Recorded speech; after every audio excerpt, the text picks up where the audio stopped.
Guys അങ്ങനെ Inter continental കപ്പിന് വേണ്ടിയിട്ടുള്ള ഇന്ത്യൻ സ്ക്വാഡിനെ ഒരു പ്രോബബിൾ 26 അംഗ സ്ക്വാഡിനെ പ്രഖ്യാപിച്ചിരിക്കുകയാണ്. ഈ ഒരു സ്ക്വാഡ് പ്രഖ്യാപനം വരുമ്പോൾ ഒരു ഇൻട്രസ്റ്റിംഗ് ആയിട്ടുള്ള ഒരു ഫാക്ട് എന്തെന്ന് വെച്ച് കഴിഞ്ഞാൽ മനോളോ മാർക്കസ് പ്രഖ്യാപിക്കുന്ന ആദ്യത്തെ ഇന്ത്യൻ സ്ക്വാഡാണ്. അത് എല്ലാവരും വളരെ ഒരു എക്സൈറ്റ്മെൻറ്റോട് കൂടി നോക്കിയിരുന്നത് തന്നെയാണ്. കാരണം എന്ന് വെച്ച് കഴിഞ്ഞാൽ ആരെയൊക്കെ ആയിരിക്കും ഈ ടെസ്റ്റ് മാച്ച് പിക്ക് ചെയ്തതിൽ നിന്ന് ഇദ്ദേഹം പിക്ക് ചെയ്യാൻ പോകുന്നുണ്ടാകുക, ആരെയൊക്കെ ഡ്രോപ്പ് ചെയ്യും, ആരൊക്കെ പുതുതായിട്ട് ഒരു അഡീഷൻ നടത്തും എന്നുള്ളൊരു കാര്യമൊക്കെ. എന്താണെങ്കിലും മനോല മുമ്പ് പറഞ്ഞിട്ടുള്ളൊരു കാര്യമായിരുന്നു, അദ്ദേഹം അങ്ങ് ഒരുപാട് രീതിയിലുള്ളൊരു ചേഞ്ച് ആദ്യത്തെ ഒരു ക്യാമ്പിൽ തന്നെ നടത്തില്ല എന്നുള്ളത്. കാരണം എന്ന് വെച്ച് കഴിഞ്ഞാൽ ഇപ്പോൾ നമുക്കറിയാലോ സീസൺ കംപ്ലീറ്റ്ലി തുടങ്ങിയിട്ടില്ല, ISL ഒന്നും തുടങ്ങിയിട്ടില്ല. അതുകൊണ്ട് തന്നെ ഇപ്പോൾ ഡുറൻ കപ്പിൻ്റെ ഇതൊക്കെ വെച്ച് അദ്ദേഹത്തിന് പിക്ക് ചെയ്യുക എന്നുള്ളത് കുറച്ച് ബുദ്ധിമുട്ടായിരിക്കും എന്നുള്ളത് അദ്ദേഹം തന്നെ പറഞ്ഞിട്ടുള്ളതാണ്. അപ്പം ആ ഒരു ലെവലിലുള്ളൊരു സ്ക്വാഡ് പ്രഖ്യാപനമാണ് വന്നിട്ടുള്ളത്. ഇപ്പം പലയിടത്തും ഞാൻ കമൻസ് ഒക്കെ കണ്ടു, ഇത് ടെസ്റ്റ് മാച്ചിൻ്റെ സെയിം ടീമൊക്കെ പോലെയാണല്ലോ തോന്നുന്നത്, ഇപ്പോൾ ചേഞ്ചസ് ഒന്നും വരില്ലേ ഇങ്ങനെയുള്ള കാര്യങ്ങളൊക്കെ. അപ്പോൾ എന്താണെങ്കിലും ചേഞ്ചസ് ചെറുതായിട്ടൊക്കെ വന്നിട്ടുണ്ട്. ഇപ്പം എനിക്ക് തോന്നുന്നു നാഷണൽ ടീമിൽ ഇതുവരെ കളിക്കാത്ത ലെവൽ പിക്ക് ചെയ്തിട്ടുള്ളത് പ്രക്ഷുകൻ ഗില്ലിനെ പിക്ക് ചെയ്തിട്ടുണ്ട്,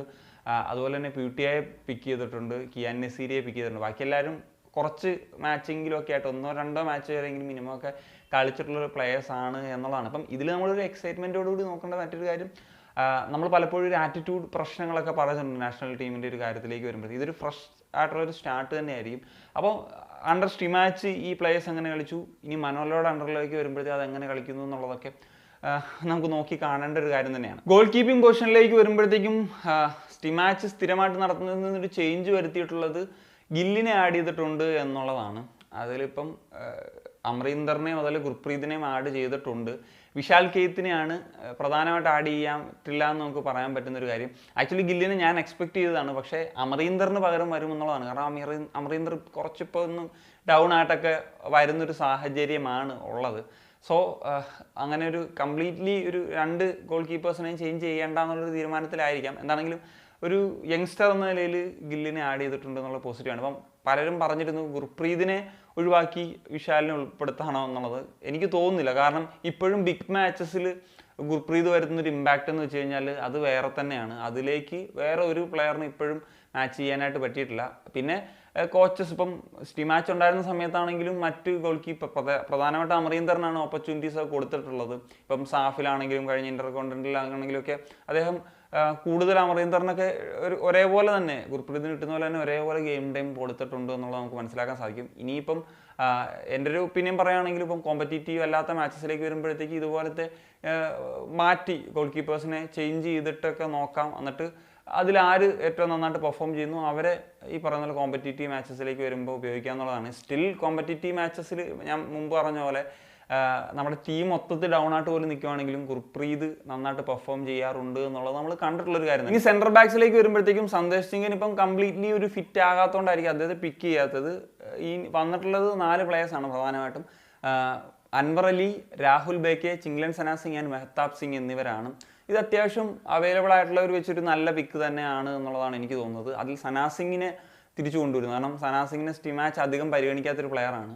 എന്നാൽ സന സിംഗിനെ ഈ പറയുന്ന പോലെ ഒരു ലൈം ലൈറ്റിലോട്ട് കൊണ്ടുവരുന്നൊരു കോച്ച് തന്നെ മനോലാണ്. അപ്പം അദ്ദേഹത്തിൻ്റെ അണ്ടറിലേക്ക് നാഷണൽ ടീമിലൊക്കെ വരുമ്പോഴത്തേക്കും എങ്ങനെ അദ്ദേഹത്തെ ഉപയോഗിക്കുന്നു എന്നുള്ളത് നോക്കി കാണണം. അതുപോലെ റൈറ്റ് ബാക്ക് പൊസിഷനിലേക്ക് വരുന്നൊരു സമയത്ത് നിഖിൽ പൂജാരിയെ പിക്ക് ചെയ്തിട്ടുണ്ട്. അതിനോടൊപ്പം തന്നെ ആശിഷ് റായ് വരുന്നു എന്നുള്ളതാണ് ഏറ്റവും എക്സൈറ്റ് ചെയ്യിക്കുന്ന ഒരു കാര്യം. കാരണം ആശിഷ് റായ് ഇതുപോലെ ആരാധകർ എപ്പോഴും പറയുന്ന കാര്യമാണ് ആശിഷ് റായോടെ എന്നുള്ളത്. എന്താണ് ആശിഷ് റായ് എടുത്തിട്ടുണ്ട്.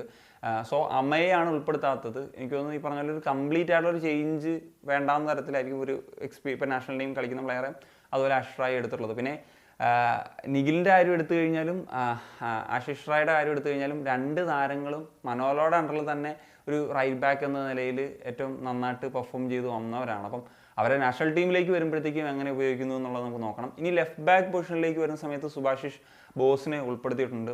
അതിനോടൊപ്പം ജയ്ഗുപ്തയാണ് വരുന്നത്. ജയ്ഗുപ്ത ഇപ്പം മനോലോയുടെ അണ്ടറിൽ കളിക്കുന്ന പ്ലെയറാണ്. ഇപ്പം കഴിഞ്ഞ 2 മാച്ചസിൽ ജയ്ഗുപ്ത നാഷണൽ ടീമിൽ LB ആയിട്ട് കളിച്ചു ഡീസൻ്റ് ആയിട്ട് തന്നെ പെർഫോം ചെയ്തിട്ടുള്ളൊരു പ്ലെയർ തന്നെയാണ്. പിന്നെ ബോത്ത് വിങ് ബാക്സ് എന്ന് പറയുന്ന ഒരു റോളിലേക്ക് വരുമ്പോഴത്തേക്കും റോഷൻ സിംഗിനെ ഉൾപ്പെടുന്നു. അദ്ദേഹം റൈറ്റ് ബാക്കിലും ലെഫ്റ്റ് ബാക്കിലും ഒരേപോലെ കളിക്കാൻ വരുന്നവരാണ്. അപ്പോൾ അങ്ങനത്തെ ഒരു യൂട്ടിലിറ്റി പ്ലെയർ ആവശ്യമാണ്. പിന്നെ അദ്ദേഹത്തെ അത്യാവശ്യമാണ് വിങ്ങിലും കളിപ്പിക്കുക എന്നുള്ളതാണ്. ആകാശ് മിശ്ര ഉൾപ്പെടുത്താത്തത് അദ്ദേഹം ഇപ്പോഴും ഇഞ്ചുറിയിലാണ് എന്നുള്ളതാണ്. ഇനി നമുക്ക് മിഡ്ഫീൽഡിലേക്ക് വരുമ്പോഴത്തേക്കും ഡിഫൻസീവ് മിഡ്ഫീൽഡിൽ ഏറ്റവും കിട്ടാവുന്ന 2 നല്ല പ്ലേയേഴ്സിനെ ഉൾപ്പെടുത്തിയിട്ടുണ്ട്. മറ്റാരുമല്ല ജിക്സൺ സിംഗ് ആൻഡ് അപ്പുയ. ഇതിൽ വലിയ തർക്കങ്ങളൊന്നും ഉണ്ടാവില്ല എന്ന് തോന്നുന്നു. എന്നാൽ സെൻട്രൽ മിഡ്ഫീൽഡിലേക്ക് വരുമ്പോഴത്തേക്കും അനിരുദ്ധ് താപ്പ, സുരേഷ് സിംഗ് ആൻഡ് പ്യൂട്ടിയ എന്നിവരെയാണ് ഉൾപ്പെടുത്തുന്നത്. ഇതിൽ ഞാൻ വിപിനെ എക്സ്പെക്ട് ചെയ്തിട്ടുണ്ടായിരുന്നു. പക്ഷേ അദ്ദേഹം പറഞ്ഞ പോലെ പ്രീ സീസണിലും ഡൂറൻ കപ്പിൽ അങ്ങനെയൊന്നും കൂടുതൽ അവൈലബിൾ അല്ല. പിന്നെ അദ്ദേഹം നാഷണൽ ടീമിൽ ഇതുവരെ കളിച്ചില്ല. അങ്ങനത്തെ ഒരു സാഹചര്യങ്ങളൊക്കെ വരികയാണെന്ന് ചിലപ്പോൾ ഉൾപ്പെടുത്താതെ ഇനി വരാൻ പോകുന്ന ക്യാമ്പിലേക്ക് അദ്ദേഹം വരുമെന്നുള്ള ഒരു പ്രതീക്ഷ തന്നെയാണ് ഉള്ളത്. ഇതിൽ PTI ഉൾപ്പെടുത്തിയത് വളരെ സന്തോഷിക്കുന്നു. കാരണം അദ്ദേഹം കൺസിസ്റ്റൻ്റ് ആയിട്ട് കുറേ വർഷങ്ങളായിട്ട് നന്നായിട്ട് കളിക്കുന്ന ഒരു പ്ലെയർ തന്നെയാണ്. അദ്ദേഹത്തെ ഒന്ന് നാഷണൽ ടീമിൽ ടെസ്റ്റ് ചെയ്യേണ്ടിയിരിക്കുന്നു എന്നുള്ളത് തന്നെയാണ് ഞാൻ മനസ്സിലാക്കുന്നത്. അദ്ദേഹത്തിന് പല രീതിയിലുള്ള ക്വാളിറ്റീസ് ഉള്ള പ്ലെയറാണ്. പിന്നെ താപ്പയുടെ കാര്യം എടുക്കുമ്പോഴത്തേക്ക് അദ്ദേഹം ഇപ്പോൾ മൊത്തത്തിലൊന്ന് ഡൗൺ ആയിട്ട് തന്നെ നിൽക്കുകയാണ്. ഇപ്പോൾ നാഷണൽ ടീമിലാണെങ്കിലും ക്ലബ്ബിലാണെങ്കിലും ഒക്കെ. ഇപ്പോൾ നല്ല വിപിൻ വന്നാൽ അവിടെ റീപ്ലേസ് ചെയ്യാൻ പറ്റും. ഈവൻ മോഹൻ ബഗാനിൽ പോലും അഭിഷേക് സൂര്യവംശി താപ്പയേക്കാൾ നന്നായിട്ട് അവിടെ കളിക്കുന്നുണ്ട്. അദ്ദേഹത്തെ ഈ പറഞ്ഞൊരു നല്ല ക്വാളിറ്റി ഉള്ളൊരു പ്ലെയർ തന്നെയാണ്. സോ ഇൻ ഫ്യൂച്ചർ ഈ പറയുന്ന പോലെ ഈ വിപിനും അഭിഷേകിനും ഒക്കെ സാധ്യതകൾ ഉണ്ടാകുമെന്നുള്ളത് തന്നെയാണ് ഞാൻ പ്രതീക്ഷിക്കുന്നത്. ഇനി അറ്റാക്കിംഗ് മിഡ്ഫീൽഡിലേക്ക് വരുന്ന സമയത്ത് ബ്രാൻഡൻ ഇഞ്ചേർഡാണ്. സോ അതുകൊണ്ടാണ് ഉൾപ്പെടുത്താത്തത്. സഹൽ, യാസർ എന്നീ അവൈലബിൾ ആയിട്ടുള്ള താരങ്ങൾ ഉൾപ്പെടുത്തിയിട്ടുണ്ട്. നമുക്ക് അങ്ങനെ പറയാൻ പറ്റിയ ഒരുപാട് ഓപ്ഷൻസും ഇല്ല എന്നുള്ളത് നമ്മൾ മനസ്സിലാക്കേണ്ടതാണ്. ഇനി വിങ്ങേഴ്സ് എന്ന നിലയിൽ ഉൾപ്പെടുന്ന താരങ്ങൾ ചാങ്ദെ, മഹേഷ് ആൻഡ് നന്ദകുമാർ ശേഖർ എന്നിവരാണ്. പ്രോപ്പർ വിങ്ങേഴ്സ് എന്ന ലെവലിൽ തന്നെ നമുക്ക് പറയാൻ പറ്റുന്ന നിലയിൽ. ഇതിൽ വിക്രം പ്രതാപിനെ ഉൾപ്പെടുത്താത്ത അദ്ദേഹം ഇഞ്ചുറി ആണ് എന്നുള്ളതാണ് നമുക്ക് മനസ്സിലാക്കാൻ സാധിക്കുന്നത്. പിന്നെ ജിതിൻ MS എല്ലാവരും പ്രതീക്ഷിച്ചിരുന്നു. ബട്ട് സ്റ്റിൽ അദ്ദേഹം നാഷണൽ ടീമിൽ പറഞ്ഞ പോലെ കളിച്ചിട്ടില്ല. ഇപ്പം കളിക്കുന്ന ഡൂറൻ കപ്പൊക്കെ ആണല്ലോ. അപ്പം എന്നാണെങ്കിലും ISL ഒരു പെർഫോമൻസും കൂടിയൊക്കെ ഇതേപോലെ വന്നു കഴിഞ്ഞാൽ ഉറപ്പായിട്ടും അദ്ദേഹത്തിൻ്റെ ഒരു സാധ്യത ഉണ്ടാകും എന്നുള്ളതാണ്. പിന്നെ ലെഫ്റ്റ് വിങ് ഒരു നല്ല കോമ്പറ്റീഷനുള്ള പൊസിഷൻ തന്നെയാണ്. ഇനി സെൻട്രൽ ഫോർവേഡ്സ് എന്ന നിലയിൽ ഉൾപ്പെടുത്തിയിട്ടുള്ള താരങ്ങൾ എന്ന് പറഞ്ഞാൽ കിയാൻ നസീരി, മൻവീർ സിംഗ്, ലിസ്റ്റൺ കൊളാക്കോ ആൻഡ് എഡ്മണ്ട് എന്നിവരെയാണ്. ഇതിൽ കിയാൻ നസീരിയാണ് ഒരു ന്യൂ ഫേസ് എന്ന ലെവലിൽ വരുന്നത്. പിന്നെ മറ്റൊരു കാര്യം എന്താണെന്ന് വെച്ച് കഴിഞ്ഞാൽ ഇതിൽ 4 പ്ലേയേഴ്സും ഒരു പ്രോപ്പർ നമ്പർ 9 എന്ന ലെവലിൽ നമുക്ക് പറയാൻ പറ്റുന്ന താരങ്ങളല്ല എന്നുള്ളതാണ്. പക്ഷേ അവർക്ക് കളിക്കാൻ പറ്റും, എന്നാലും പ്രോപ്പർ നമ്പർ 9 എന്ന ലെവലിൽ പറയാൻ പറ്റില്ല. അപ്പം റഹീം അലി ഉൾപ്പെടുത്തിയിട്ടില്ല. അതിൽ ആരാധകർക്ക് വലിയൊരു പ്രശ്നം ഉണ്ടാവില്ല എന്ന് ഞാൻ പ്രതീക്ഷിക്കുന്നു.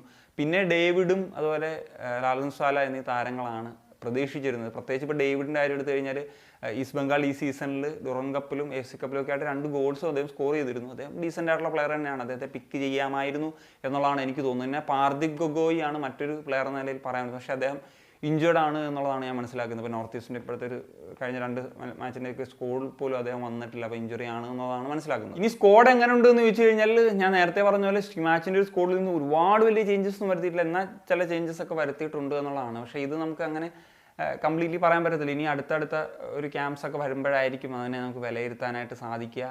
കളിശൈലി ആണെങ്കിലും പ്ലെയർ സ്പീക്കിംഗ് ആണെങ്കിലും ഒക്കെ എന്നുള്ളതാണ് എനിക്ക് പേഴ്സണലി തോന്നുന്നത്. പിന്നെ 26 അംഗ ഒരു പ്രോബബിൾ ആണ്. ഇതിൽ നിന്ന് ചിലപ്പോൾ ഒരു 3 പ്ലെയേഴ്സൊക്കെ പോകാനുള്ള സാധ്യതയുണ്ട്. മിക്കവാറും മിഡ്ഫീൽഡിൽ നിന്നും ഡിഫൻസിൽ നിന്നുമൊക്കെ ആയിരിക്കും എന്നുള്ളതാണ് ഞാൻ എക്സ്പെക്ട് ചെയ്യുന്നത്. പിന്നെ മൊത്തത്തിൽ കുഴപ്പമില്ലാത്തൊരു സ്റ്റേബിൾ ആയിട്ടുള്ള ഒരു സ്കോഡാണ്. പിന്നെ ഒരു പോരായ്മ എന്ന നിലയിൽ പറയാൻ പറ്റുന്നത് ഈ പറഞ്ഞ പോലെ ഒരു പ്രോപ്പർ നമ്പർ 9 ഇല്ല എന്നുള്ളത് നമുക്ക് വേണമെങ്കിൽ പറയാം.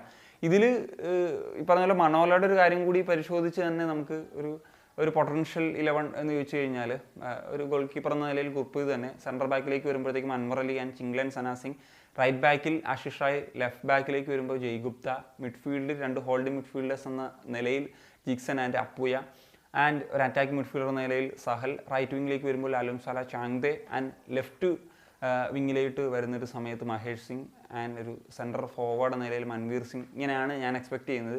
ഇതിൽ ചേഞ്ച് ഉണ്ടായത് ഈ പറഞ്ഞ പോലെ ഞാൻ എൻ്റെ ഒരു പൊട്ടൻഷ്യൽ 11 മനോല പിക്ക് ചെയ്യാനുള്ള സാധ്യത വെച്ചിട്ടൊക്കെയാണ് പറഞ്ഞത്. ഇതിൽ പറഞ്ഞ പോലെ ലിസ്റ്റൺ, അതുപോലെ യാസർ, ഇങ്ങനത്തെയൊക്കെ പ്ലേയേഴ്സ് അദ്ദേഹം യൂട്ടിലൈസ് ചെയ്തിട്ടുള്ള പ്ലേയേഴ്സാണ്. അപ്പോൾ അവരൊക്കെ എങ്ങനെ വരുന്നു എന്നുള്ളത് നമുക്ക് നോക്കിക്കാണാം. So that's it guys. അപ്പം ഇത്രയൊക്കെയാണ് ഈ ഒരു വിഷയത്തിൽ നിങ്ങളായിട്ട് ഷെയർ ചെയ്യാനുള്ളത്. അപ്പോൾ നിങ്ങളുടെ ഒപ്പീനിയൻ തീർച്ചയായിട്ടും കമ്പോസ് ചെയ്യാൻ പറ്റുക. സനിയ.